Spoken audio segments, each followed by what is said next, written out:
Vivir con Cristo.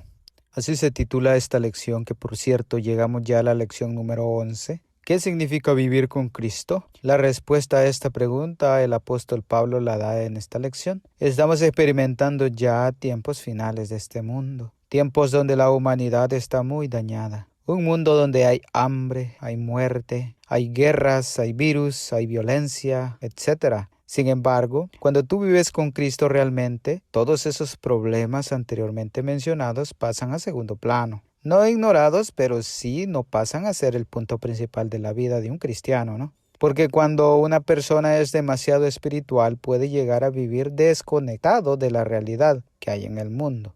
Y tiene que ser así, de hecho, porque en este mundo hay muchos afanes. Por ejemplo, hay que trabajar, hay que vestirse bien, hay que prepararse académicamente, hay que hacer muchas cosas. Entre más hacemos, más cosas por hacer salen. Pero ¿saben qué? Dice el apóstol Pablo que si tenemos una mentalidad meramente terrenal, o sea, mentalidad para los afanes cotidianos, no seremos de utilidad celestial para el Señor. Entonces, el apóstol da algunos principios que son prácticos para la vida de un cristiano. Principios que provienen de lo alto, o sea, de la parte celestial, y que esos principios celestiales que menciona el apóstol Pablo solo los puede entender quienes realmente han resucitado con Cristo. Esos principios que estudiaremos no solo nos ayudarán a tener comunión con nuestros propios hermanos en Cristo dentro de una iglesia, sino también con todas las personas que nos rodean y que aún no han conocido al Señor Jesús. Al final de esta lección aprenderemos cómo el vivir con Cristo puede darnos una idea más clara de cuál puede ser nuestra prioridad. Si las cosas de este mundo o vivir con la esperanza de obtener la salvación cuando nuestro Señor Jesucristo regrese por un pueblo sin mancha.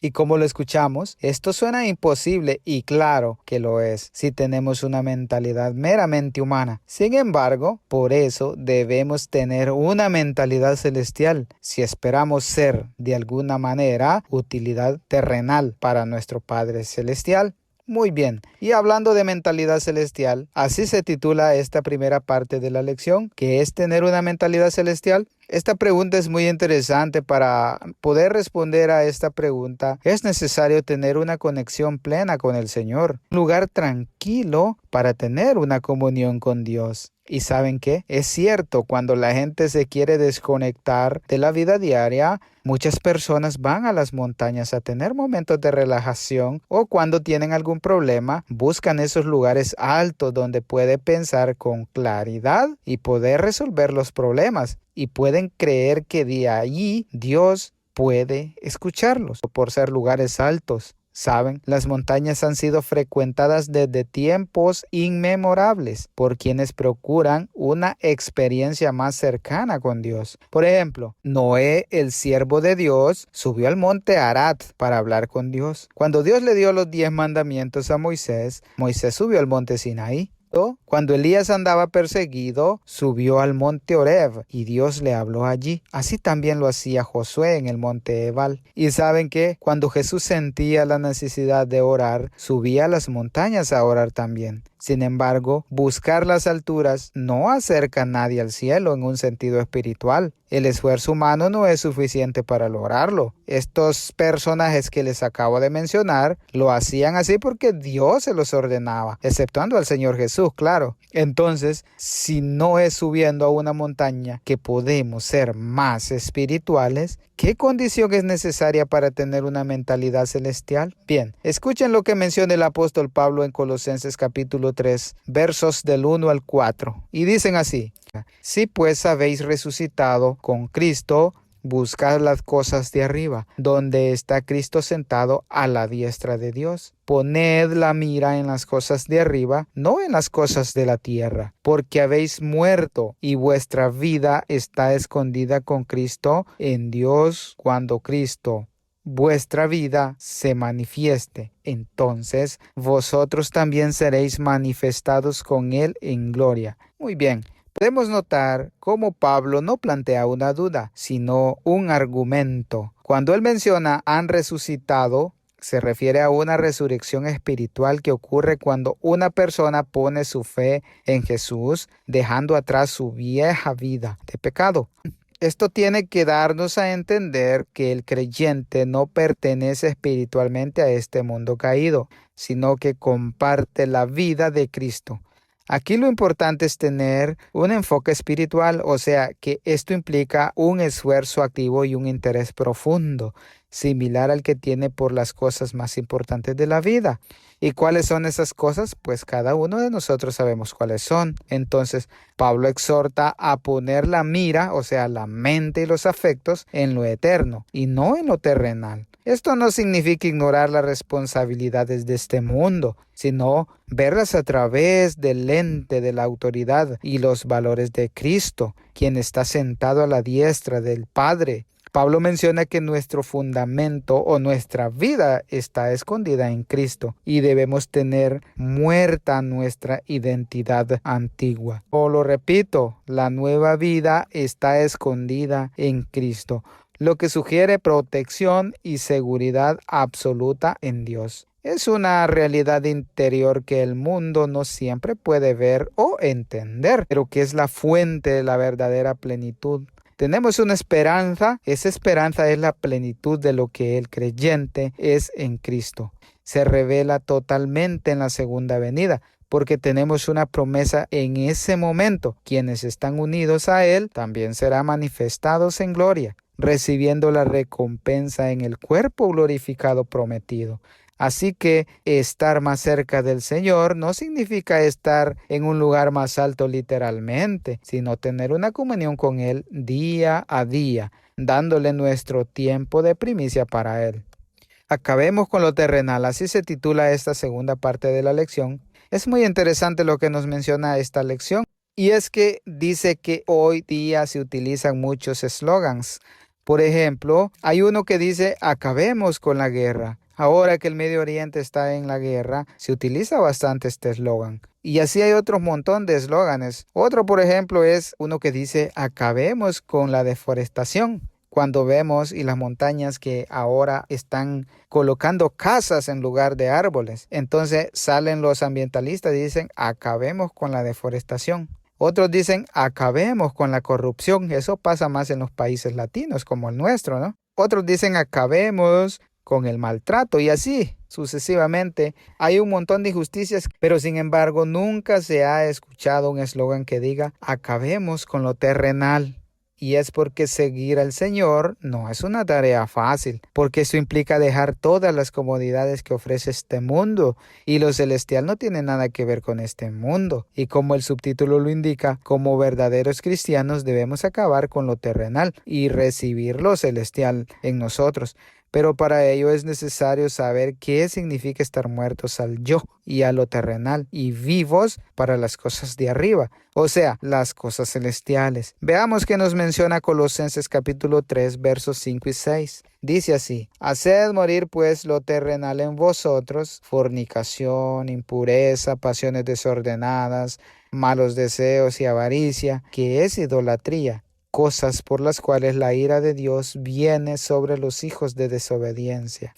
Muy bien, cuando el apóstol Pablo habla de hacer morir lo terrenal, esto significa que no es una sugerencia, sino una obligación. Pablo utiliza un término fuerte que implica eliminar por completo estas conductas de la vida cotidiana, tratándolas como algo que ya no tiene poder sobre la persona. Al oír estos versículos antes mencionados, Pablo se enfoca en dos áreas específicas. Primero, en inmoralidad sexual. Esto incluye actos y deseos que desvían el propósito sagrado de la sexualidad, como ser la fornicación, la impureza. Segundo, él también se enfoca en los deseos internos, como por ejemplo las pasiones y los malos deseos que nacen del corazón. ¿Saben? Muchos podemos pensar que la idolatría solo consiste en imágenes y estatuas. Sin embargo, no es así. Hay muchas maneras de ser idólatras. Y él menciona una específica aquí. Y dice que la avaricia es idolatría. Este es un punto clave. Pablo explica que desear ansiosamente lo material es una forma de idolatría, porque coloca al dinero o a las posesiones en el lugar que le corresponde, solo a Dios. suele ocurrirnos. En conclusión, puedo mencionar que la idea central es el intercambio de vestiduras espirituales para poder revestirse de la nueva vida en Cristo. Primero es necesario despojarse y dar muerte a los hábitos del hombre viejo que dañan la relación con Dios y con los demás también. Entonces, el núcleo del mensaje que Pablo nos da es la transformación radical, dejar atrás los comportamientos destructivos para adoptar una nueva naturaleza espiritual. Muy bien, renovación en el conocimiento, así se titula esta parte de la lección. Y es que es necesario hacer un cambio en nuestras vidas para experimentar qué se siente vivir como Jesús vivió. Veamos qué nos dice Colosenses capítulo 3, versos 9 y 10, para experimentar dicha transformación. Dicen así: no mintáis los unos a los otros, habiendo despojados del viejo hombre con sus hechos, y revestidos del nuevo, el cual conforme a la imagen del que lo creó, se va renovando hasta el conocimiento pleno. Vemos cómo el apóstol describe el proceso de transformación espiritual del cristiano. El apóstol Pablo, comparándolo con un cambio de vestiduras, abandonar una vieja identidad corrompida para adoptar una nueva que refleja el carácter de Dios. Ahora bien, el apóstol hace un énfasis en la mentira y dice que la mentira es identificada como una característica del viejo hombre. El apóstol Pablo exhorta a los creyentes a la honestidad total, ya que la falsedad destruye la unidad de la comunidad cristiana. Y te preguntarás, ¿por qué menciona tanto al hombre viejo? Y es porque cuando ya se menciona el hombre viejo, esto representa la naturaleza pecaminosa y los patrones de conducta previos a conocer a Cristo. ¿Saben algo? Así como uno se pone ropa limpia, el creyente se viste de una nueva naturaleza. No es solo un cambio externo, sino una nueva vida, una nueva identidad en Cristo que afecta los pensamientos y acciones. La vida cristiana no es estática, es un proceso continuo de transformación. La palabra renovando, esto indica que Dios está trabajando constantemente en nosotros como cristianos. ¿Para qué? Para restaurar lo que el pecado dañó. Entonces, el objetivo final es que el ser humano vuelva a reflejar el carácter y la gloria de Dios, tal como fue diseñado originalmente en la creación.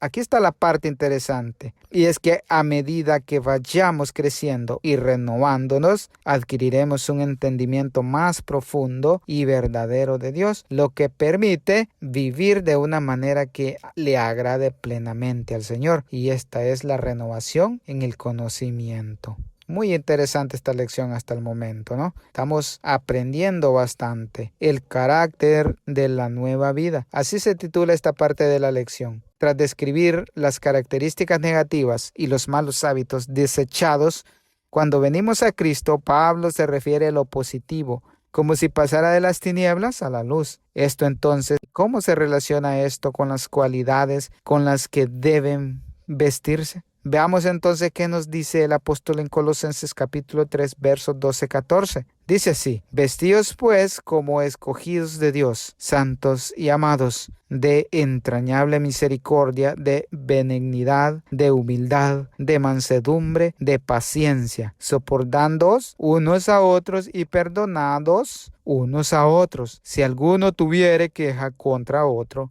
de la manera que Cristo os perdonó, así también hacedlo vosotros. Y sobre todas estas cosas vestíos de amor, que es el vínculo perfecto. Pablo empieza recordando quiénes somos en Dios. Él dice que somos escogidos, somos santos, somos amados. Y es que antes de decirnos cómo actuar, la nueva vida en Cristo requiere una transformación activa en el carácter. Además, Pablo nos insta a soportándonos y perdonándonos mutuamente, utilizando el perdón de Cristo como el estándar y la motivación también. Esto es vital para mantener la armonía comunitaria que tanta falta nos hace. Ahora bien, el amor es descrito como el vínculo perfecto o la prenda que une a todas las demás. Sin amor, las otras virtudes pierden su propósito, ya que es lo que da armonía y madurez espiritual a todos nosotros como cristianos, ¿no? En general. Pablo invita a todos los cristianos a asumir nuestra identidad como elegidos y amados por Dios, revistiéndonos de virtudes prácticas como la compasión, la bondad, la humildad, la mansedumbre y la paciencia. Estas prendas espirituales son esenciales para la vida comunitaria, destacando el perdón mutuo basado en el ejemplo de Cristo y el amor como vínculo perfecto. Estos factores que tanta falta nos hacen a nosotros, ¿no? En otras palabras, Pablo nos hace un llamado a reflejar la naturaleza de Jesús en el trato diario, abandonando las viejas reacciones y adoptando una nueva vestimenta espiritual que promueve la paz y la unidad en Cristo Jesús. Viviendo la nueva vida. Llegamos a la última parte de esta lección y es muy interesante porque cuando aceptamos a Cristo estamos habilitados para vivir una nueva vida, una vida sin preocupaciones en lo terrenal. Tenemos una paz interior que solo Cristo la da. Y saben que cuando el enemigo nos agobia con preocupaciones, problemas, desánimos, enfermedades, una de las maneras de contrarrestar esos problemas es cantar himnos. Muchas personas implementan esta forma de olvidarse de las preocupaciones al cantar himnos que alaben al Señor. Pero debes saber algo, no cualquier himno da esa paz, sino aquellos que alaben al Señor. La influencia de la música es poderosa. El rey Saúl se tranquilizaba cuando David tocaba el arpa. Así lo dice 1 Samuel 16:23. Pero cuando el rey sintió que David se convirtió en su rival, la ira y el resentimiento de Saúl aumentaron. Se ha demostrado clínicamente que la música clásica serena reduce la ansiedad, optimiza el funcionamiento del cerebro, produce relajación, alivia el dolor y favorece la sociabilización. Así lo dice esta cartilla de esta semana. Y precisamente de esto vamos a profundizar un poco más. Vamos a leer Colosenses capítulo 3, versos 16-17. A ver qué nos dicen. Dice así: la palabra de Cristo more en abundancia en vosotros, enseñándoos y exhortándoos unos a otros en toda sabiduría, cantando con gracia en vuestros corazones al Señor con salmos e himnos y cánticos espirituales. Y todo lo que hacéis, sea de palabra o de hecho, hacedlo todo en el nombre del Señor Jesús, dando gracias a Dios Padre por medio de Él. Saben, el apóstol menciona que la Biblia debe saturar la mente y el corazón del creyente, influyendo en su cosmovisión y forma de pensar. La palabra no es solo personal, sino comunitaria, o sea, para todos. Esto implica una instrucción mutua y también una corrección amorosa. No un reprendimiento, sino una corrección amorosa. Cuando menciona la adoración es específico y dice que son salmos, himnos, cánticos, y debe ser auténtica y agradecida, reconociendo que Dios es el público, no solo los demás. Con lo que respecta a que dice todo lo que hacéis de palabra o de hecho, esto abarca la totalidad de la vida, trabajo, familia, conversaciones y relaciones. También menciona hacedlo todo en el nombre del Señor Jesús. Actuar como representantes de Cristo, haciendo cosas que honren su carácter y autoridad. Y por último dice, dando gracias a Dios Padre por medio de Él. O sea, es la actitud fundamental del creyente, expresada a través de la mediación de Jesús, y que la espiritualidad verdadera no se limita a rituales, sino que transforma la vida diaria, implica vivir saturados de la enseñanza de Cristo, adorar con gratitud y realizar cada acción diaria reflejando a Jesús. Así que esta es la lección de esta semana. Que el Señor les bendiga. Bendiciones.